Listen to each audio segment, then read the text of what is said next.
আমার FZS version 3 suspension দেখতে পাচ্ছেন। তো এটা আমার কাছে পাঠাইছিল মেহেদি ভাই। এটা পাঠাইছিল আপনার লাকসাম কুমিল্লা থেকে। তো এই সাসপেনশনটার আমি সমস্যাটা দেখাচ্ছি, কিন্তু এই যে দেখুন এটার স্প্রিংটা কালো স্প্রিং ভার্সন 3, আর আমার হাতে দেখতে পাচ্ছেন এটা সিলিন্ডার এবং ব্যারেল। তো এটা সমস্যা যেটা হয়েছিল, সমস্যাটা আপনারা দেখবেন, আপনার বাইকেও হতে পারে।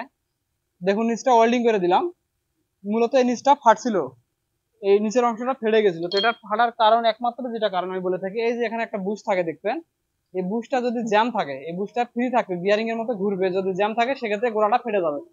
তো এটা সমস্যা আসছিল, গোড়াটা ফেটে যাওয়ার ফলে অয়েলটা লিকেজ করছিল, সে কারণে কিন্তু প্রেসার চলে গেছিল।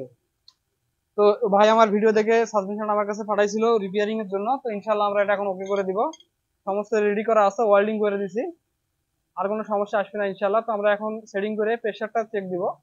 প্রেসার যদি ঠিকঠাক মতো আসে, এই সাসপেনশনটা অনায়াসে 20 থেকে 30 হাজার কিলোমিটারের একটা গ্যারান্টি উনি পাবে। তো দেখতে পাচ্ছেন, তো অনেকে বলে এগুলা কাজ করলে টেকে না, এটা হয়েছে ওটা হয়েছে। এটা মূলত মেন জিনিস ব্যারেলটা, এটাতে যদি স্পট না পড়ে সেক্ষেত্রে সাসপেনশন রিপেয়ারিং করলে 30 হাজার কিলোমিটার গ্যারান্টি আমি দিয়ে দিব মনোশকে, কোনো অসুবিধা নেই। আর যদি ব্যারেল নষ্ট থাকে সেক্ষেত্রে গ্যারান্টি কোম্পানিও দিতে পারবে না।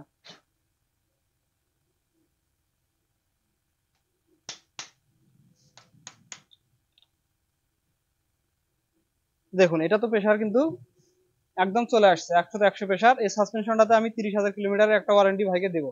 30 হাজার কিলোমিটারের মধ্যে যদি কোনো ডিস্টার্ব আসে ইনশাল্লাহ আমি এটা দেখবো। একদম নতুন কন্ডিশন, নতুন যেরকম ছিল ঠিক ওই রকমই হয়ে গেছে, আর অনায়াসে 30 হাজার কিলোমিটার বাইকটা রাইড করতে পারবে, কোনো অসুবিধা নাই।